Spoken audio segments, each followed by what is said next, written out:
Halo, assalamualaikum. Di video kali ini kita bakal ngebahas tentang Huawei Mate 40 Pro. Formatnya rada beda ya, kita rada ngobrol-ngobrol aja. Karena apa? Karena handphonenya udah nggak saya pegang. Jadi kemarin dipinjeminnya sekitar 2 mingguan, udah ditagih buat dibalikin. Jadinya saya rekam dulu B-rollnya nih, baru ngomong kayak gini. Tapi saya udah catat poin-poin penting apa saja yang saya rasakan selama menggunakan Huawei Mate 40 Pro itu. Yang menarik adalah ada dua hal yang tidak saya duga sebelumnya, yang saya baru tahu setelah ngeliat postingan orang lain dan juga baca komentar. Mau tahu apa itu? Simak terus ya video ini.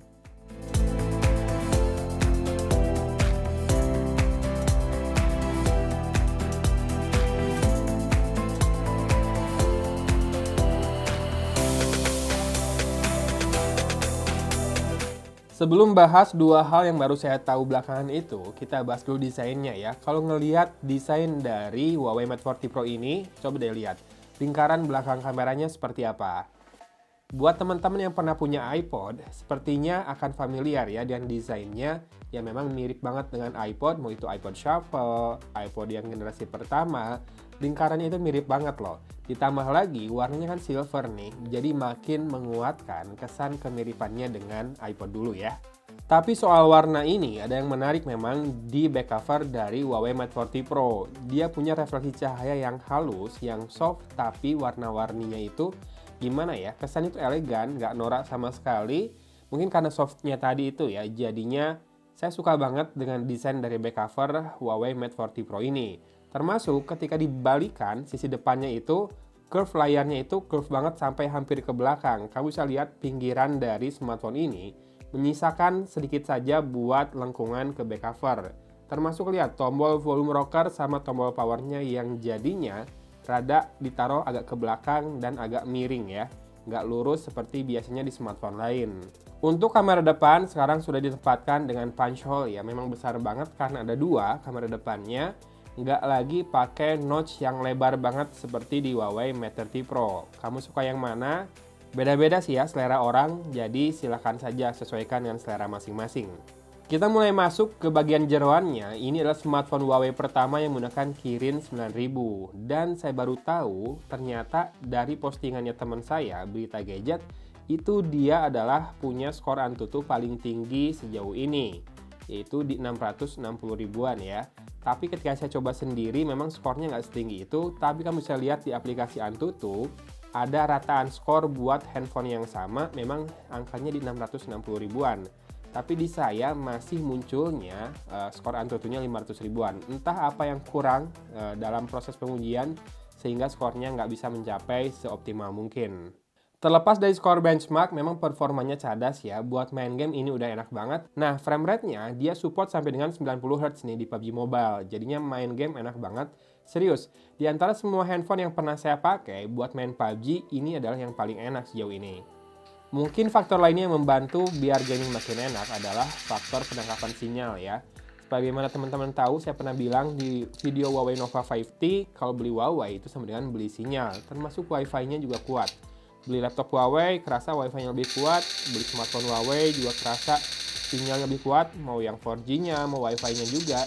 Dan punya modem Huawei, MiFi di rumah juga kerasa sih, pancarannya lebih kuat sama menangkap sinyalnya lebih kuat dibandingkan modem lain.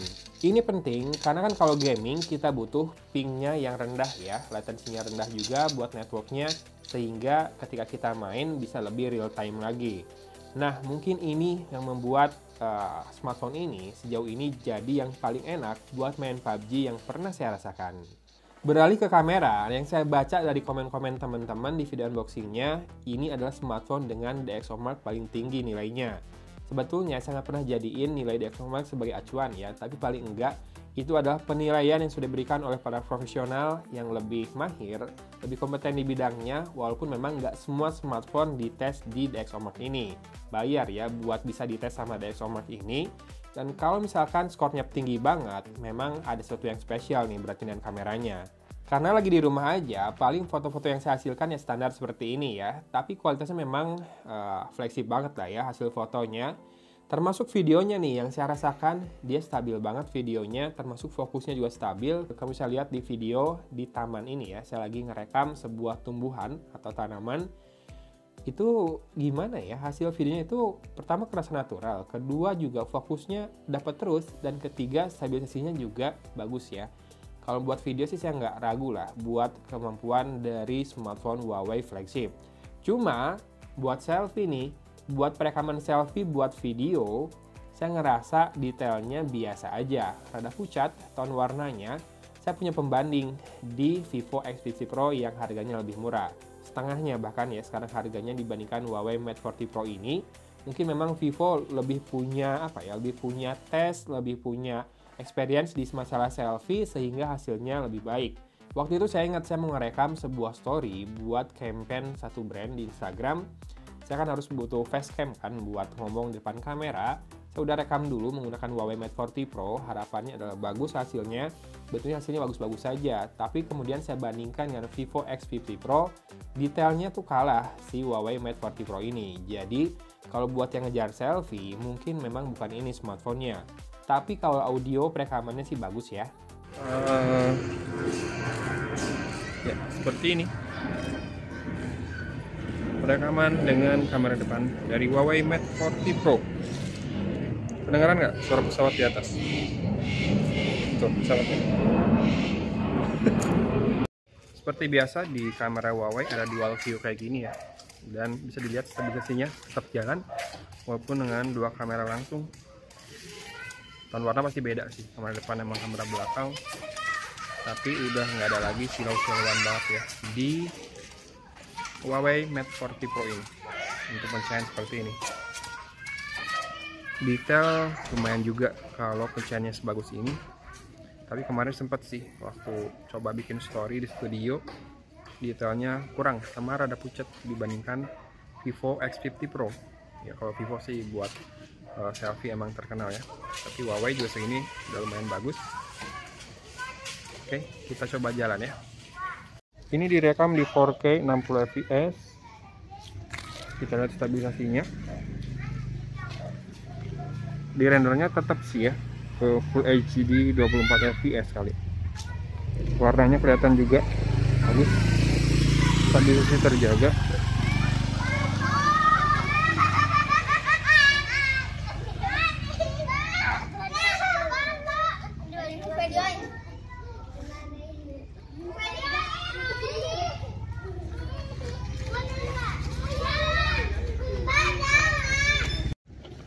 By default itu di videonya di ultra wide ya 0,7 kali kayak gini. Hasilnya kalau di Full HD 60 fps tuh ada yang pengen masuk frame.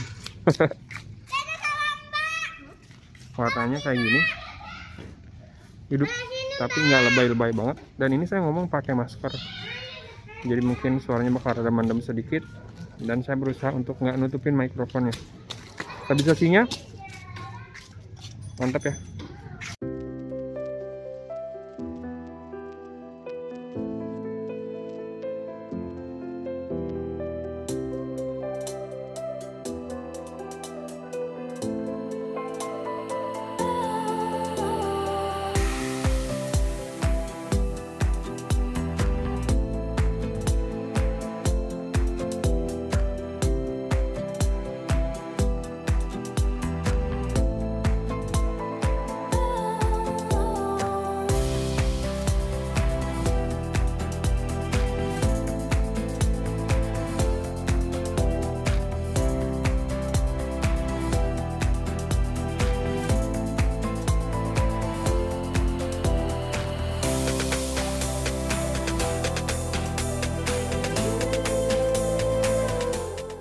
Informasi yang tidak boleh Anda lewatkan adalah smartphone ini tetap nggak punya GMS ya, nggak punya Google Mobile Services.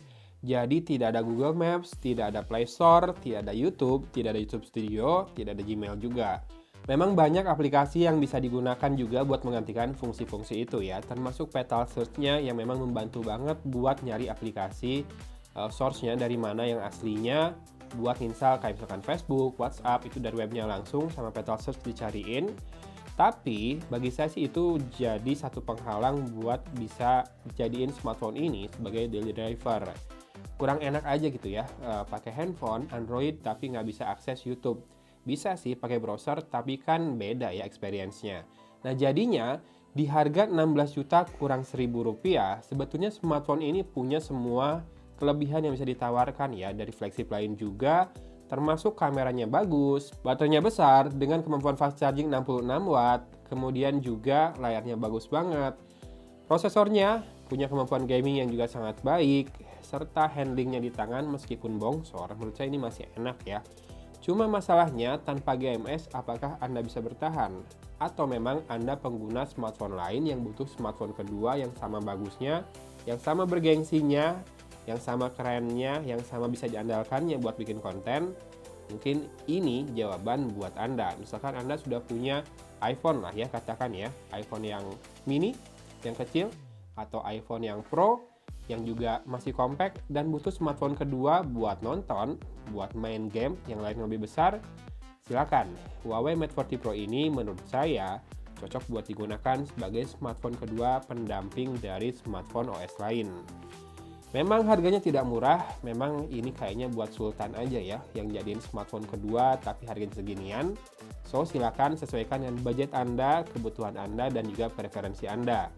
Saya sendiri untuk saat ini memilih untuk tidak menggunakan smartphone Huawei dulu, nunggu perkembangan kabar mengenai Harmony OS-nya, atau setelah pergantian Presiden Amerika apakah trade ban-nya diangkat. Sama satu lagi, ada masalah yang cukup sensitif dari Huawei yang sempat dibahas sama Antoine Griezmann, pemainnya Barcelona ya. Masalah ini ya, rasial, etnis ini sensitif banget soalnya. Ya, semoga segera clear informasi dan masalahnya. Gitu aja video kali ini dari Kota Cimahi. Algon pamit undur diri. Wassalamualaikum warahmatullahi wabarakatuh.